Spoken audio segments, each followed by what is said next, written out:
அன்புக்குரியவர்களே, தவக்காலத்தின் 6வது செவ்வாய்க்கிழமை புனித செவ்வாய் சிந்தனையாக நாம் கேட்க இருப்பது துன்பத்தில் மீட்பின் ஒளி இறை எதிர்நோக்கின் வெற்றி என்பதாகும். எசாயா 49 1 முதல் 6இல் இறைவன் தம்மால் தேர்ந்தெடுக்கப்பட்ட ஊழியரை பற்றி பேசுகிறார். கருவிலேயே என்னை அழைத்தவர் என்று தொடங்கும் இப்பகுதி ஒருவர் பிறப்பதற்கு முன்னரே இறைவனால் திட்டமிடப்பட்ட தெய்வீக அழைப்பை வெளிப்படுத்துகிறது.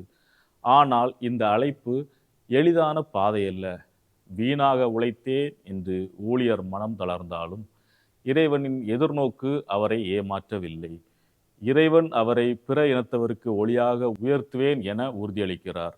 என் மீட்பு பூமியின் எல்லைகளை அடையும் என்ற வாக்கு ஊழியனின் அழைப்பு உலகளாவிய மீட்பை நோக்கியது என்பதை உறுதிப்படுத்துகிறது. இது நமக்கு ஒரு பெரும் பாடத்தை தருகிறது. நம் முயற்சிகள் பயனற்றவை என தோன்றலாம். நம் எதிர்நோக்கு சிறியதாகவும் தோல்வி அடைந்ததாகவும் உணரலாம். ஆனால் இறைவனின் திட்டம் நம் பார்வையை தாண்டி விரிந்து நிற்கிறது. ஊழியனைப் போல நாமும் வீணாக உழைத்தோம் என்று நினைக்கையில் இறைவன் நம் பணியை உலகிற்கு ஒளியாக மாற்றுகிறார். அவரது எதிர்நோக்கு மீட்பும் மாட்சியும் எப்போதும் நிறைவேறும். அது ஏமாற்றம் தராது. தவக்காலத்தில் இது நமக்கு ஆழமான பாடத்தை தருகிறது. நாம் இறைவனால் அழைக்கப்பட்டவர்கள் என்ற உணர்வு நம்மை உயர்த்தினாலும் அந்த அழைப்பை நிறைவேற்றுவதில் துன்பமும் சோதனையும் தவிர்க்க முடியாதவை. இயேசுவின் பாடுகளை நினைவுகூரும் இக்காலத்தில் நமது சிறு துன்பங்களையும் இறை திட்டத்தின் பகுதியாக ஏற்று அவர் நம்மை ஒளியாக மாற்றுவார் என்ற நம்பிக்கையோடு முன் செல்ல வேண்டும். என் பெயர் அவரால் மாட்சி பெறும் என்ற இறைவாக்கு நமது தியாகங்கள் வீண் போகாது என்பதை உறுதிப்படுத்துகிறது. யோவான் 13 21 முதல் 33, 36 முதல் 38இல் இயேசு தன்னை காட்டிக் கொடுப்பவர் பற்றியும் தமது பாடுகளின் தொடக்கத்தை பற்றியும் சீடர்களிடம் வெளிப்படுத்துகிறார். இதை கேட்டு அவரது மனம் கலங்கியது என விவிலியம் சொல்கிறது. இயேசு ஒரு முழுமையான மனிதனாகவும் கடவுளாகவும் இருந்தவர். அவரது மனம் கலங்கியது என்பது நம் நெருங்கிய நண்பரால் துரோகம் செய்யப்படுவதை உணர்ந்த மனித உணர்வின் ஆழத்தை காட்டுகிறது. துரோகம் என்பது வெறும் செயல் அல்ல, அது நம்பிக்கையும் பற்றையும் உடைக்கும் கொடிய நிகழ்வு.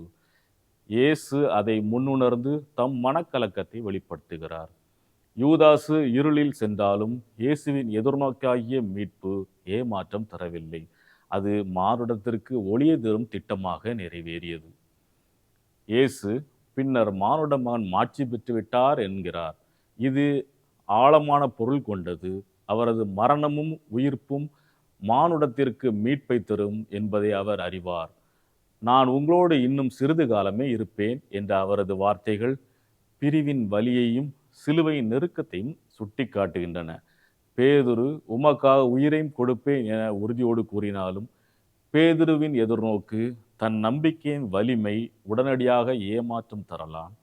இயேசு அவர் 3 முறை தம்மை மறுதலிப்பார் என முன்னறிவிக்கிறார். இது மனித இயல்பின் பலவீனத்தை வெளிப்படுத்துகிறது. பேதுரு உண்மையிலேயே இயேசுவை நேசித்தவர்.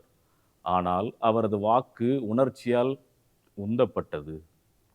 அது சோதனையை எதிர்கொள்ளும் வலிமை இல்லாதது. இயேசு இதை அறிந்திருந்தார்.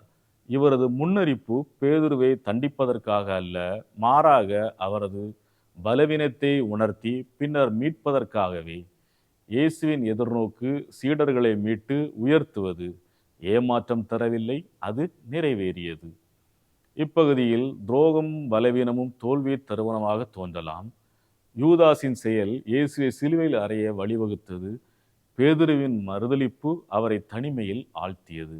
ஆனால் இயேசுவின் எதிர்நோக்கு இவற்றையெல்லாம் தாண்டி நின்றது. அவரது மரணம் மீட்பை தந்தது. அவரது உயிர்ப்பு பேதுருவை மீட்டெடுத்தது. எதிர்நோக்கு ஏமாற்றம் தராது என்பது மனித பலவீனங்களுக்கு மத்தியிலும் தெய்வீக அன்பும் திட்டமும் நிறைவேறும் என்பதை உணர்த்துகிறது.